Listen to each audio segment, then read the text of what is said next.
दोस्तों पाई के प्राइस में जिस प्रकार से हमें डंप देखने को मिला है ना, वो नॉर्मल डंप तो बिल्कुल नहीं है। कहीं ना कहीं कोई बड़ा सेलिंग प्रेशर जरूर आया है, जिसकी वजह से पाई के प्राइस में इतना बड़ा डंप देखने को मिला है। अब लोग हैरान हैं कि क्या पाई का प्राइस इससे भी नीचे जाएगा, क्या हमें सेल कर देना चाहिए, क्या यहाँ पाई का प्राइस जीरो होने वाला है, क्या और डंप करेगा। बहुत तरह तरह की यहाँ पर मार्केट में देखने को मिल रहा है कि लोग कंफ्यूज भी हैं, पैनिक में भी हैं और सेल भी कर रहे हैं। कुछ लोग बाई कर रहे हैं, कुछ लोग होल्ड कर रहे हैं। यानी बहुत ज़्यादा लोगों के अंदर पैनिक की कंडीशन हो गई है, वो खासकर पाई कॉइन को लेकर। तो आज की वीडियो में हम स्पेशली बात करेंगे पाई के प्राइस के बारे में कि आखिर ये जो डंप आया था, सडन डंप जिसमें बड़ी बड़ी रेड कैंडल बनी हुई हैं, ये आखिर क्यों आया था। क्या ये दोबारा इस तरह का डंप आएगा या नहीं आएगा, क्या चांसेस है, और कब पंप होगा भी या नहीं होगा, उन सारी चीज़ों को आज की वीडियो में समझने की कोशिश करेंगे। तो वीडियो ना इंपॉर्टेंट है, वीडियो को शुरू से लेकर लास्ट तक देखियो, क्योंकि इसमें सारी चीज़ें कवर करने की कोशिश करूंगा। उसके साथ साथ वीडियो को लाइक कर दो। बहुत सारे भाई वीडियो को देखते हैं, एंजॉय करते हैं, लेकिन लाइक नहीं करते हैं, तो वीडियो को लाइक ज़रूर कीजिएगा, क्योंकि आपका एक लाइक हमें मोटिवेट करता है। हम ज़्यादा से ज़्यादा रिसर्च करके आपके लिए वीडियो लेकर आते हैं, तो आप एक लाइक ज़रूर कीजिएगा। अब बात कर लेते हैं पाई के प्राइस के बारे में कि आखिर इस प्रकार का सडन डंप क्यों देखने को मिला है। अगर यहाँ पर देखें तो हमने यहाँ पर 1 डे टाइम फ्रेम के हिसाब से कैंडल ओपन किया है, और ये जो बड़ी कैंडल बनी है आप देखेंगे यहाँ से लेकर यहाँ तक आप देखेंगे ऑलमोस्ट 80 से 19% यहाँ पर प्राइस डंप हुआ था। यानी और एक्सचेंजों में ऐसा था, कहीं कहीं यहाँ पर 50% भी था, कहीं कहीं 30% भी था। तो ऐसा सिनेरियोज है, लेकिन कुछ एक्सचेंजेस में मैंने देखा था जहाँ पर लिक्विडिटी बहुत कम थी, वहाँ पे एक बहुत सडन डंप देखने को मिला था और कुछ इस प्रकार से यहाँ पर आ गया था। और अभी करंट टाइम पूरे पाई के प्राइस की बात करें तो अभी करीबन 90% प्लस, ठीक है, पाई अपने ऑल टाइम हाई से नीचे आ चुका है। यानी जिन्होंने उस समय बाई किया होगा, बिल्कुल टॉप पे बाई किया होगा, वो इस समय अपने 90% पैसे को लूज कर चुके होंगे। अभी करंट टाइम ये जो एरिया लगाया है, ये ऑल टाइम लो एक नया लगाया है। यानी ये ऐसा एरिया है जहां पे पाई अपना एक नया ऑल टाइम लो क्रिएट किया है। लेकिन अब क्या इससे भी नीचे जाएगा, उसको समझते हैं। क्या क्या पॉइंट हैं जो हमें ध्यान में रखने चाहिए।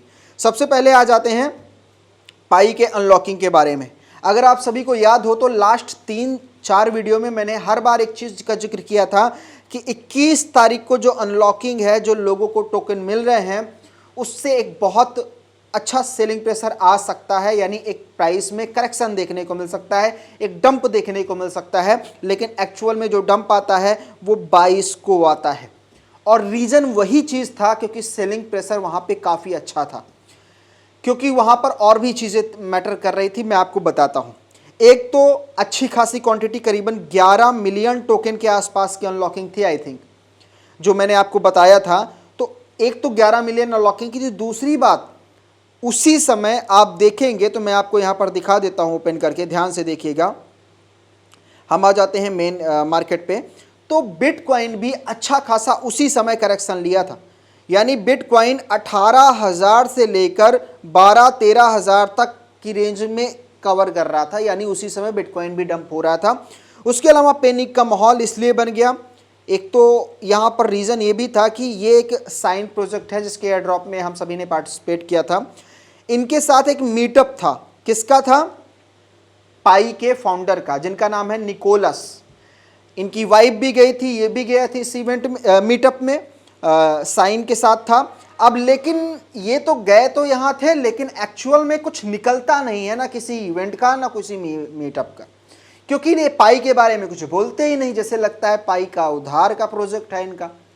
यानी कहीं प्रोजेक्ट पे काम कर रहे हो या कहीं पे गए हो, कहीं इवेंट कर रहे हो, तो अपने प्रोजेक्ट के बारे में जो इंटरनल चीज़ें हैं कि हमारा फ्यूचर प्रेडिक्शन ये है, हम इस चीज़ पे काम कर रहे हैं, हमारा कैसा विजन है, हम इस चीज़ पे करंट काम कर रहे हैं, क्या क्या चीज़ें चल रही हैं, क्या नहीं, कुछ तो बोलना चाहिए ना, लोगों के अंदर एक पॉजिटिविटी बने। लेकिन ये भैया कुछ नहीं बोलते। हस्बैंड वाइफ दोनों यहाँ पर पाई के फ्यूचर के बारे में कोई प्रेडिक्शन ही नहीं करते। जैसे लग रहा है कि उधार का या किसी से मिल गया वो प्रोजेक्ट बस चल रहा है। तो कहीं ना कहीं ये भी एक बहुत बड़ा पॉइंट है जिसकी वजह से पाई का प्राइस डंप हुआ है। अभी देखो क्या क्या रीज़न है जहां पर पाई के प्राइस में डंप देखने को मिल जाता है। यहाँ पर बात करें तो करंट टाइम यहाँ पर देख सकते हैं, अनलॉकिंग तो बढ़िया चल रही है, बढ़िया चल रही है, बढ़िया चल रही है, बढ़िया चल रही है, लेकिन यहाँ पर 1 अक्टूबर को जो अनलॉकिंग है 13 मिलियन की, ये भी एक पैनिक का माहौल क्रिएट करेगी अगर बिटकॉइन के प्राइस में डंप आता है तो। अब देखो माहौल ऐसा क्रिएट हो गया है कि पाई का प्राइस डंप कर रहा है तो मे भी अच्छा खासा डंप कर सकता है, लेकिन इसकी पॉसिबिलिटीज़ सिर्फ हम आपको बता रहे हैं कि ये पॉसिबिलिटीज़ है, लेकिन कुछ प्लस पॉइंट भी हैं जिसे हमें समझ के चलना चाहिए। अगर आप प्लस पॉइंट को नहीं समझेंगे, क्रिप्टो मार्केट को नहीं समझेंगे, पाई को नहीं समझेंगे, तो वहाँ पर आप बहुत सारी चीज़ें लूज़ कर जाएंगे, आप बहुत अच्छे समय को, अपॉर्चुनिटी को लूज कर जाएंगे, तो उसको भी समझना मैटर करता है। तो ये कुछ रीजंस हैं जिसकी वजह से पाई के प्राइस में सडन डंप देखने को मिला है, लेकिन पाई एक बहुत बड़ा कम्युनिटी बेस्ड प्रोजेक्ट है, तो इसमें इस तरह की छोटी मोटी पंप और डंप चलता रहेगा, लेकिन ये सडन डंप था, कहीं ना कहीं पैनिक का माहौल बना हुआ था। अब चलिए बात कर लेते हैं कुछ इंपॉर्टेंट चीज़ों के बारे में।